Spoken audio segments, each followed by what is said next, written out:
Hello, we are here with James Hambleton, Mr. Jim.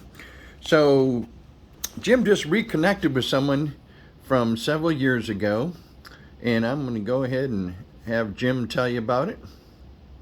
So, Jim, you just reconnected with Kathy Bubba Chase. You've been trying to get a hold of her for how many years now? Several years, huh? Yeah, Not and knew her, and which is the wife of Roger Chase, right?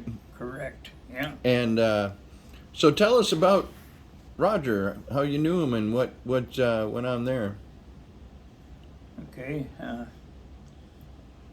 Back to Kathy. Kathy was a lady that came to our church, and she's a Jewish lady, full-blooded Jewish lady, and she started going to our church, and then she wanted to do a Seder, and she did a Seder for us, and probably did 4 or 5 Seders over the years, and we just enjoyed doing that with her. And she was so uh, intellectual about all of that stuff.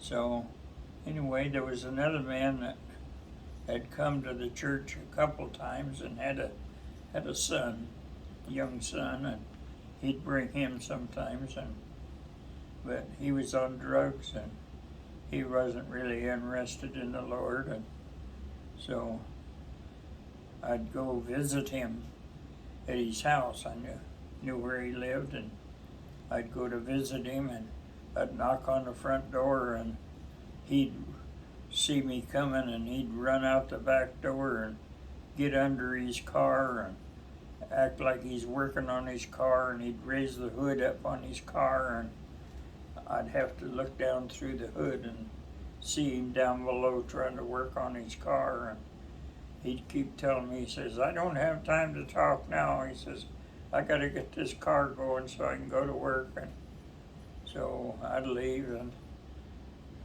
over the years, 2 or 3 years, I'd go back and visit him again, and he'd do the same thing. He'd run out there and get under his car and wouldn't talk to me. And so then one time I asked him, I says, I really need somebody to help me. And he says, what do you need? And I says, well, we're having vacation Bible school, and I wanted to have a thing to keep track of the kids and what they're doing. So I was giving them points for being being at Bible school at present, and learning their memory verse and bringing their Bible, and they'd earn points for all of these things.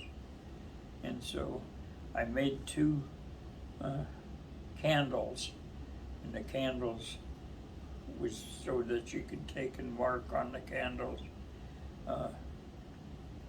different lines on them. And so I told him I needed somebody to come and put the lines on these these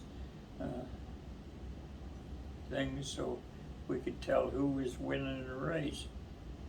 So he agreed to do that, and he'd come and he did all the marking and recording all the things that the kids were doing. And so then after Bible school, it was about a week later, I think, after Bible school, the sheriff and police come to his house and raided his house, and he had drugs in there, and so they put him in jail for having drugs and stuff. And so while he was in jail, of course, while he was at Bible school, he listened to all the things that was going on about Jesus and the Lord, and then his involvement with the candles and all of that. And so while